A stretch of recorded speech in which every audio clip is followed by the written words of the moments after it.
नमस्कार मित्रों, आज की जो घटना है वो सोनीपत से संबंध रखती है।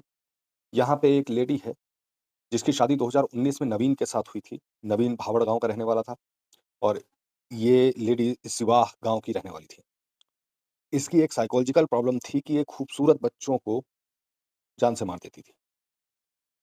हाल ही में उसने एक हत्या की 1 दिसंबर 2025 में, जिसमें एक खूबसूरत सी बच्ची जो उसकी भतीजी या भांजी लगती थी, उसको उसने पानी में डुबोकर मार दिया। समस्या कहाँ बैठती है? जब लोगों को शक हुआ, शक होने के बाद पुलिस को बुलाया गया। पुलिस ने उसको हिरासत में लिया, इन्वेस्टिगेशन शुरू की, पूछताछ शुरू करी, तो पता चला कि ये सिलसिला अभी का नहीं है। 2023 से 2025 तक उसने कई बच्चों को इसी तरीके से मारा, उसको खत्म किया। 1 दिसंबर को शाम को एक कंट्रोल रूम में सूचना मिलती है कि एक 6 साल की बच्ची विधि नौलथा गांव में कोई पानी के टब में डूबने से उसकी मृत्यु हो गई है। पुलिस मौके पर पहुंची, शुरुआती छानबीन की, पता लगा कि एक जब वो डेड बॉडी रिकवर हुई इसकी तो कमरा बाहर से बंद था। तो हालात संदेहजनक थे, तो बॉडी को वहाँ से शिफ्ट करवा के हॉस्पिटल में रखवाया गया और उसमें हमने मर्डर का केस जो सीन ऑफ क्राइम टीम और जो प्राइम फेसी लगने से देखने से मौके को लगा था कि भाई इसमें हत्या की आशंका और हत्या ही लग रही थी।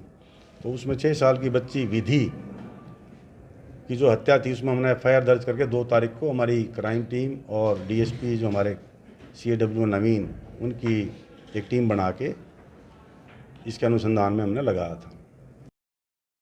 कुल 5 बच्चों को बताया जाता है, जिसमें उसके खुद के अपने बच्चे की भी गिनती है।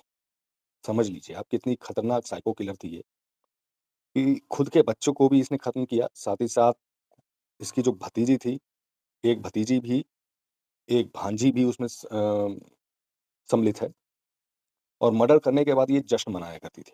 एक खतरनाक कॉन्सेप्ट, एक साइको किलर के टाइप से पूरा बनती थी। जब इसकी गिरफ्तारी हुई तो शुरुआत में कोई बात सामने नहीं आई, लेकिन जब पुलिस ने ढंग से पुलिस से भाषा में पूछताछ की, सीसीटीवी फुटेज को तलाशा, मोबाइल कॉल डिटेल्स, चैट्स वगैरह सब देखी, तो कुछ बातें सामने आई। उसके बाद जब ज़बरदस्त तरीके से इनसे पूछताछ की गई, तो इन्होंने सब कुछ अपना सच बताया। इसमें अपने बच्चे के साथ-साथ 3 रिश्तेदारों के बच्चे भी शामिल हैं। इशिका एक बच्ची थी, विधि जो इस बार इसका जिसको इसने खत्म किया, एक जिया बच्ची थी। नौलठा गाँव में शादी थी, उस शादी में ये गई थी, विधि भी वहीं मौजूद थी। विधि के चेहरे पर जानबूझ के पहले चाय गिराई, जिससे लोगों को शक हुआ कि कुछ गड़बड़ है। लोगों ने पूछा कि ऐसा तुमने क्यों किया? तो उन्होंने कहा कि आगे चल के बहुत खूबसूरत बनेगी, ये कारण। मतलब एक अजीबो-गरीब मेंटालिटी इस लेडी के अंदर थी। आम तौर पे बच्चे सुंदर ही होते हैं, भविष्य में भी सुंदर ही रहें, सबकी यही कामना होती है, जो अभिभावक हैं उनकी भी यही कामना होती है, उनका भविष्य उज्ज्वल रहे। लेकिन ये एक अजीबो-गरीब साइकोलॉजिकल केस निकला, जिसमें एक लेडी इस वजह से बच्चों को खत्म कर रही है, वो वर्ड मैं यूज़ नहीं कर सकता यूट्यूब गाइडलाइन की वजह से। इस वजह से उनको खत्म कर रही है, क्योंकि वो आगे भविष्य में सुंदर बनेंगे। क्या बात है! बहरहाल, अभी इन्वेस्टिगेशन चल रही है, इन्वेस्टिगेशन में अभी क्या और कितने नाम आते हैं सामने देखते हैं।